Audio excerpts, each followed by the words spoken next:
এই বড় বড় গুণগুলো করব মাত্র 1 সেকেন্ডে, পেন পেপার ছাড়াই। কিভাবে করব দেখে নেওয়া যাক। এখানে 106 আর 106 দুটো একই সংখ্যার গুণ আছে যারা 100-র পর। তাহলে আমরা করব হচ্ছে প্রথমে এই দুটো এইটার উপর ফোকাস করব। এখানে 6, এখানে 6, তাহলে এই দুটো গুণ করলে হয় কত? 6 6 আমাদের 36 হয়, আমরা লিখে দিলাম। আচ্ছা, এই দুটো যোগ করলে কত হয়? 6 আর 6 12, আমরা লিখে দিলাম যোগ করে। আর এই পাশে 1 1 1 গুণ আকারে লিখে দিলাম।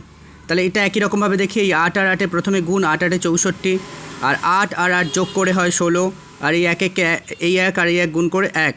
আচ্ছা, তাহলে এটা একই রকমভাবে করা যাবে। আর এটা একটু দেখে নিই, 4 4 16 গুণ করে হচ্ছে 4 আর 4 যোগ করে 8 হচ্ছে, কিন্তু আমাদের দুটো করে সংখ্যা লাগছে, তাই একটা 0 আর তারপরে 8 আর এই 1 1 গুণ করে 1। এই ধরনের কন্টেন্ট নিয়মিত প্রতিদিন এই চ্যানেল থেকে আপলোড করা হয়। চ্যানেল সাবস্ক্রাইব করে সঙ্গে থাকুন এবং অন্যান্য ভিডিওর জন্য চ্যানেল পেজে ভিজিট করুন। আর এখানে এই প্রশ্নটার উত্তর কমেন্টেও জানিয়ে দিন।